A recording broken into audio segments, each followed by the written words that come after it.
Good morning, fellow programmers. Thank you for joining me. I'm T-Pain, and welcome to Let's Learn Python. Feel free to use the skip ahead feature on the right-hand side to jump to any specific sections or examples. Today we'll be using Python 2.7.4, and you can download it from python.org/getit. Today we'll be focusing on type class creation and Metaclass. This will build heavily on past lessons, so feel free to go back and watch them again if anything is unclear. Alright, so type class creation, what is it? Well, it's an alternate way of creating classes. That's basically what it boils down to. So before we get too deep into that, let's look at the old methods of creating classes first. So let's go ahead and crack open idle. So I'm going to do this all in the main Python shell. We're going to type class space my class, open parentheses, object, close parentheses, colon, enter, pass, enter, and enter to confirm it. Next we're going to print dir, open close parentheses, enter, boom. And now we can see that the class we created, my class, has been stored in the main block of memory. So after this, we're going to type x is equal to my class to create a simple instance of it, open close parentheses, enter. Now we've created it. Next, we're going to try something a little bit odd. Type print my class with no parentheses, and just press enter.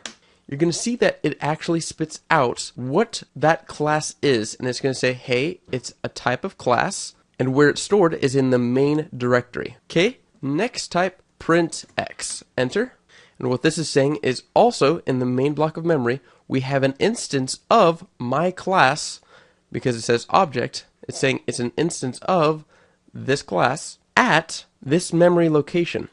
So this is the memory location in my computer where it is stored. So if you ever see 0x like this means that anything following it is going to be hexadecimal, meaning it will only be between the values of 0 to 9 and A through F. Nothing will ever be higher than that. Isn't that a cool thing to learn?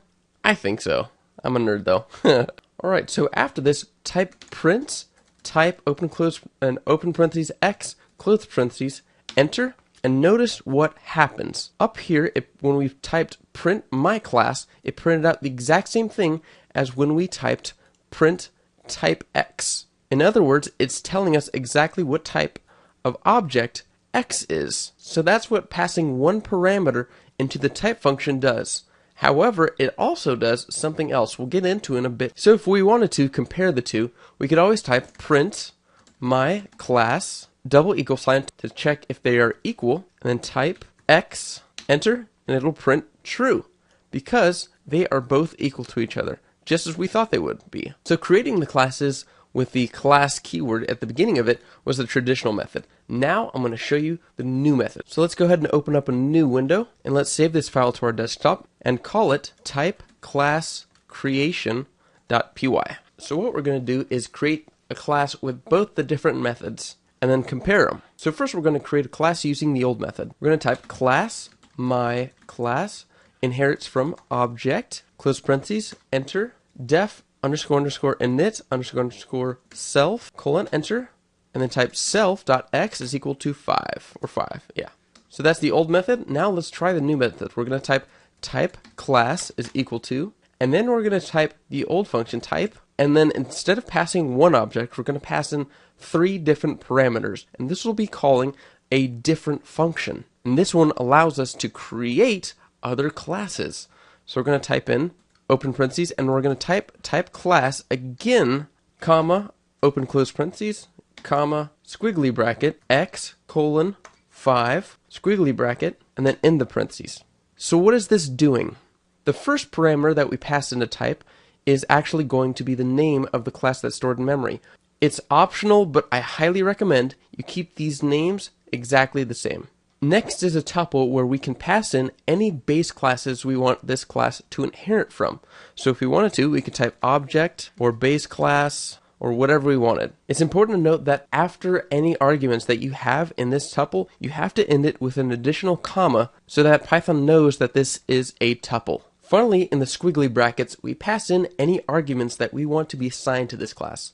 So if we wanted to have any variables or functions bound to this class, this is where we would put them. So here I have a simple variable x, which is in quotation marks, and note that it is not creating x as a string, it's actually storing it as a variable. It's exactly the same as I assigned it up here with my class, where it does self.x is equal to 5. This is the equivalent statement right here. Alright, now let's go ahead and create 2 instances of these classes. Enter, enter. M is equal to my class, open close parentheses. T is equal to type class, open close parentheses. Enter, enter. Print t.x, comma, m.x. Let's save it. F5 to run. Perfect. And it spit out 5 and 5 from both t.x and m.x. And there was no errors returned.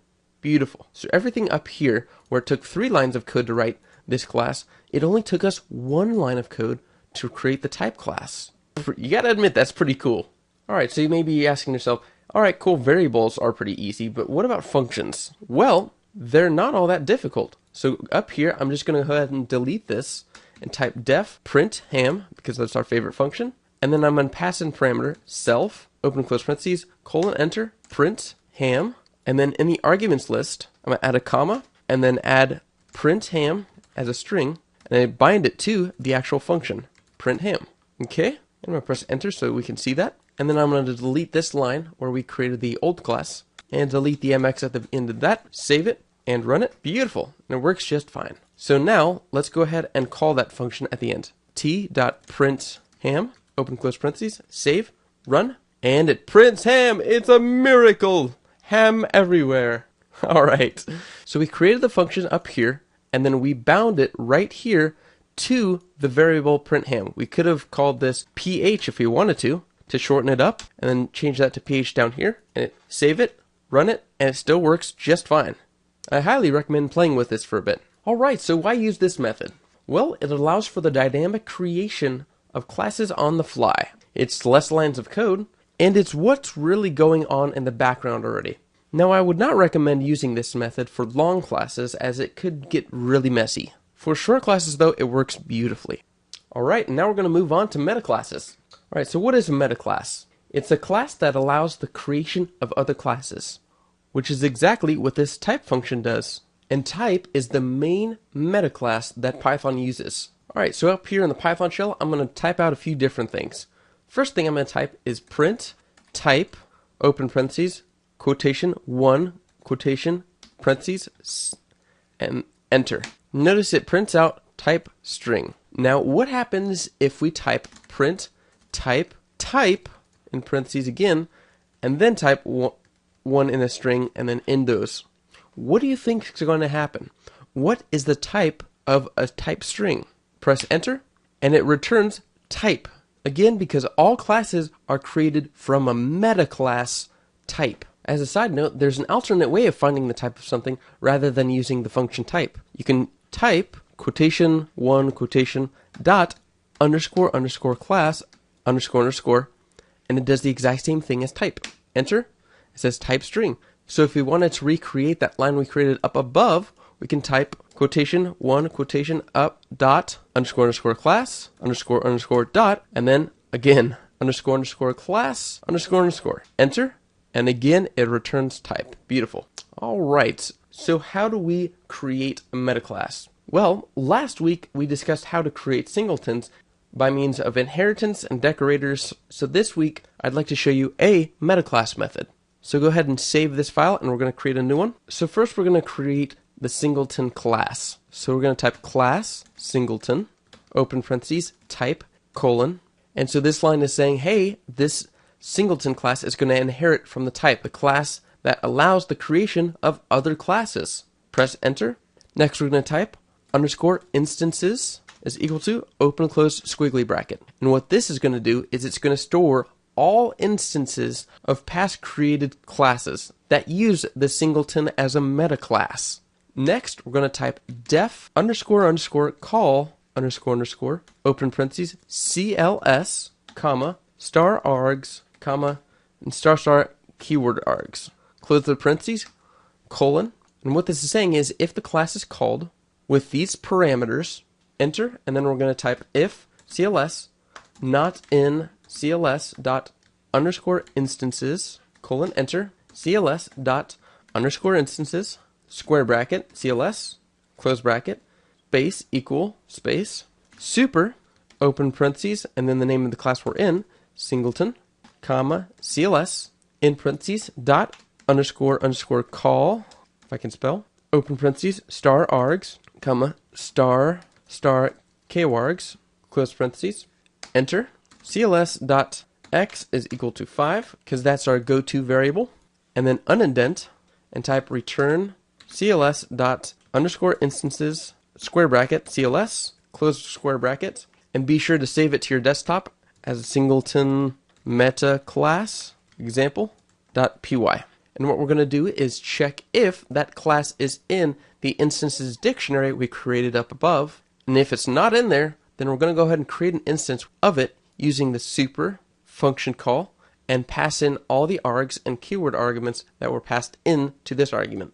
And then at the end, we just return the instance of it. Next, we're going to create a class that actually uses this singleton implementation. So type class space my class, open parentheses, object, close parentheses, enter, colon, enter, and then type underscore underscore metaclass underscore underscore is equal to singleton. And what this is doing is when this class is defined, Python is searching for a metaclass definition. And then at the time of this class creation, we use the singleton method to make sure that there's only one of this class ever created. After this, we could do the constructor definitions if we wanted to, but I just want to keep this simple. So type enter, unindent, enter, enter, and then we're going to go ahead and create 2 instances of this class to make sure that it's working. So first one is going to be m is equal to my class, open close parentheses, and then we're going to type v is equal to also another instance of my class. But since it's a singleton, they're the exact same instance. So I'm going to type enter, print m.x, then we're going to reassign it, m.x is equal to 9, and then we're going to type print v.x. And so what's happening is we're creating 2 instances of the classes, we're printing the current value, reassigning that value, and then checking to see if the value has been assigned or if both of these objects are indeed the same object. So this value of x should be the exact same as the one up above. So let's go ahead and save it and run it. So we're printing 5 from mx and then printing 9 from the reassigned value. So these guys are indeed pointing to the same object in memory. Beautiful. If you want to read further up on metaclasses, there's a link in the description to an article with a deeper breakdown. Alright, thank you so much for watching. Great job keeping up. Definitely take a few minutes to investigate these final challenges as you are a brilliant programmer, and I'm sure it'll be a piece of cake for you. Please leave me a comment below if this helped you at all, and please do me a huge favor and subscribe to my channel. It would really mean a lot to me. Alright, thank you so much for your support and keep the dream alive.